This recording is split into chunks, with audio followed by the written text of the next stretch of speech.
కూడా తలదించుకుంటుంది. చాలా మంది అధికారులు కూడా ఈయన చెప్తున్న అబద్ధాలను చూసి ముక్కున వేలేసుకుంటున్నారు. మేధావులైతే ఏంటి రాష్ట్రానికి పట్టిన ఈ చీడ ఏంది పీడ ఏంది అని చెప్పేసి కూడా బాధపడుతున్నారు. అన్ని విషయాల్లో అందరినీ అదిరించడం, బెదిరించడం, అబద్ధాలు చెప్పడం, అవాస్తవాలు చెప్పడం, అసభ్యంగా బూతులు మాట్లాడడం, ఇంతవరకు 29 రాష్ట్రాల్లో ఉన్న ఏ ముఖ్యమంత్రి కూడా ఈ విధంగా ప్రవర్తించిన తీరు లేదు. తెలుగు రాష్ట్రాల్లో కూడా ఏ ముఖ్యమంత్రి కూడా ఇంతవరకు ఇటువంటి చండాలమైన, నీచమైన, చిల్లర భాష మాట్లాడిన సందర్భాలు కూడా లేవు. చాలా దురదృష్టం. 2-3 విషయాల్లో ఇవాళ చాలా అబద్ధాలు చెప్పారు. పొద్దున్నే మాట్లాడుతూ మళ్ళా 30,000 ఉద్యోగాలు ఇచ్చినామని చెప్పారు. 30,000 కదా, 3 ఉద్యోగాలు కూడా ఈ రాష్ట్రంలో ఉన్న యువతకు ఈ ప్రభుత్వం వచ్చిన 8 నెలల్లో ఇంతవరకు ఇవ్వలే. 30,000 ఉద్యోగాలు ఇచ్చిన చెప్పిన అన్నీ కూడా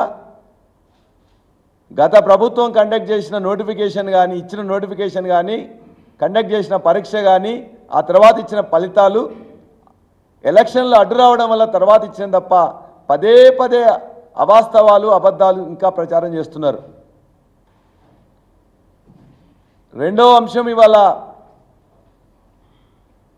సీతారామ ప్రాజెక్టు గురించి మాట్లాడుతూ, సీతారామ ప్రాజెక్టు వల్ల మేము 8 నెలలనే కంప్లీట్ చేసినాం. సీతారామ ప్రాజెక్టు కాంగ్రెస్ ప్రభుత్వమే ఇంతకుముందు కూడా అన్నీ కూడా కట్టింది. తెలంగాణలో కూడా బాక్రా నంగల్ ప్రాజెక్టు కట్టిందని కూడా చెప్తున్నారు ముఖ్యమంత్రి.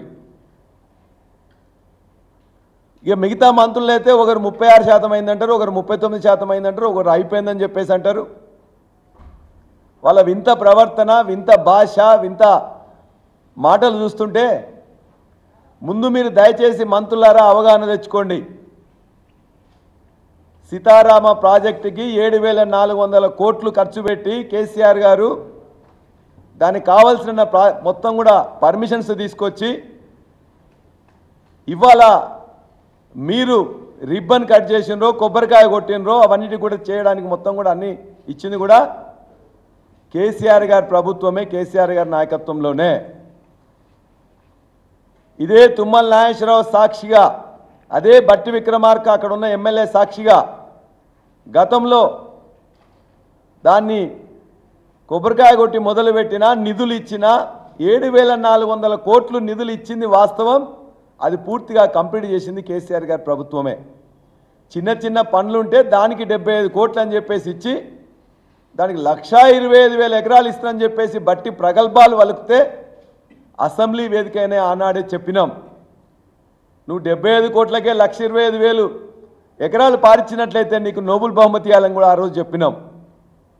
పదే పదే మంత్రులు అక్కడికి పోవడం, ఒక మంత్రి పోయి కొబ్బరికాయ కొడతాడు, ఒక మంత్రి పోయి ఆ మట్టిని ముట్టుకొని దండం పెడతాడు, ఇంకో మంత్రి పోయి ఆ నీళ్లు చల్లుకొని పవిత్రమైనని చెప్తాడు. అవన్నీ మీరు ఖచ్చితంగా చేయాల్సిందే. కానీ ఆ పని మీరు చేయడానికి అవకాశం కల్పించింది ఖమ్మం ఉమ్మడి జిల్లాకి నిధులు ఇచ్చింది, ప్రాజెక్టు రూపకల్పన చేసింది, పర్మిషన్లు తీసుకొచ్చింది, పైసలు ఇచ్చింది కేసీఆర్ గారి ప్రభుత్వం, కేసీఆర్ గారు మాత్రమే. దుమ్ముగూడెం ప్రాజెక్టుని మేము మొదలుపెట్టిన దాన్ని కాదన్నారు. నాగార్జున సాగర్ టేల్ ప్లాంట్ ప్రాజెక్టు మేము కడతానంటే వద్దన్నారు. ఆనాడు రాజశేఖర రెడ్డి గారు కడతానంటే కేసీఆర్ గారు వచ్చి వద్దన్నారని. 50 సంవత్సరాలు ఉమ్మడి తెలుగు రాష్ట్రాన్ని కాంగ్రెస్ పార్టీ పాలించింది కదా. 2004లో దుమ్ముగూడెం మొదలు పెడతా అని చెప్పేసి 14 దాకా ఏం చేసిండ్రు? ఎందుకు నిధులు ఇవ్వలే? ఎందుకు పర్మిషన్ తీసుకోలే? ఎందుకు ప్రాజెక్టు కట్టలే? మొత్తం ఖమ్మం జిల్లాను ఒరుసుకొని గోదావరి నీళ్ళు వాడుతుంటే 75 సంవత్సరాల నుంచి ఒక్క చుక్క కూడా గోదావరి నీళ్ళని 10 నియోజకవర్గాలు ఉన్న ఖమ్మం జిల్లాలో ఎక్కడని ఇచ్చిండ్రా? ఇవాళ సీతారామ ప్రాజెక్టు ద్వారా 10 లక్షల ఎకరాలకు నీళ్లకు ఇవ్వడానికని చెప్పి ప్లాన్ చేసింది కేసీఆర్ కాదా? దుమ్ముగూడెం ప్రాజెక్టు మొదలు పెడతా అని చెప్పేసి కాగితాల మీదనే పెట్టి నిధులు ఇవ్వకుండా ఇవాళ దుమ్ముగూడెం గురించి మాట్లాడుతున్నారు. ఒకవేళ దుమ్ముగూడెమే మొదలు పెట్టినట్లయితే